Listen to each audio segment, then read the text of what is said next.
Madame, Monsieur, bonjour et bienvenue dans le JT de ce jeudi 2 décembre. Voici les titres que nous allons développer. Action récursoire de la CPM en cas de faute inexcusable, exonération de la résidence principale et dol du mandataire.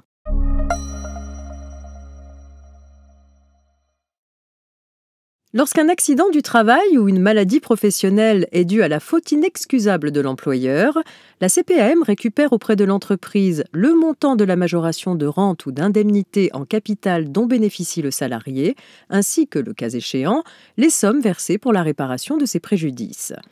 L'employeur doit également rembourser à la caisse les frais de l'expertise ordonnée pour évaluer les préjudices subis par le salarié. C'est ce que l'on appelle l'action récursoire de la CPAM.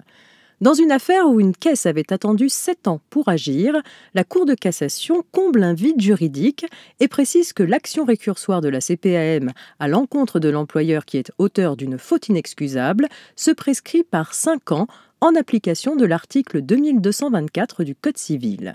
Cet article dispose que les actions personnelles ou mobilières se prescrivent par 5 ans à compter du jour où le titulaire d'un droit a connu ou aurait dû connaître les faits lui permettant de l'exercer.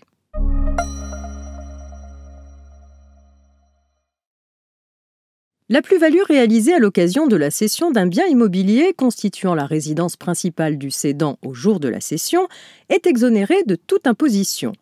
Constitue l'habitation principale du cédant le lieu où il réside pendant la majeure partie de l'année. En cas de litige avec l'administration fiscale, le contribuable doit être en mesure d'apporter tout élément de preuve susceptible d'établir qu'il s'agit effectivement de sa résidence principale, comme le prouve encore une décision récente. Dans le cas d'un couple ayant cédé un appartement parisien et disposant par ailleurs d'un autre bien en province où l'époux résidait quelques jours par semaine pour les besoins de son activité professionnelle, il a été jugé que les éléments de preuve apportés étaient insuffisants pour justifier l'exonération revendiquée.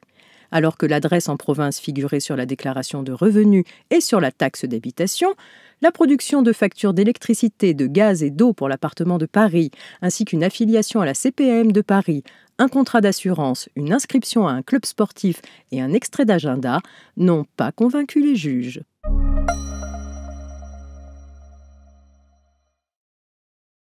On s'intéresse pour terminer au dol du mandataire avec l'affaire suivante. Un ancien dirigeant d'une société reçoit de son épouse et de ses enfants le mandat de vendre leurs actions. Par la suite, les acquéreurs des titres reprochent à ce mandataire de leur avoir dissimulé un projet de départ du directeur général de la société. Estimant que leur consentement a été vicié par un dol, ils demandent réparation en justice au mandataire et à ses mandants. Pour leur défense, les mandants affirment qu'ils n'ont pas participé personnellement à la dissimulation alléguée par le cessionnaire. Selon eux, leur responsabilité ne saurait donc être retenue. C'est exact, juge la Cour de cassation. Si le mandant est contractuellement responsable des dommages subis du fait de l'inexécution des engagements contractés par son mandataire dans les limites du mandat conféré, en revanche, les manœuvres dolosives du mandataire dans l'exercice de son mandat n'engagent la responsabilité du mandant que s'il a personnellement commis une faute. Il incombe à la victime du dol d'établir la faute du mandant pour engager sa responsabilité.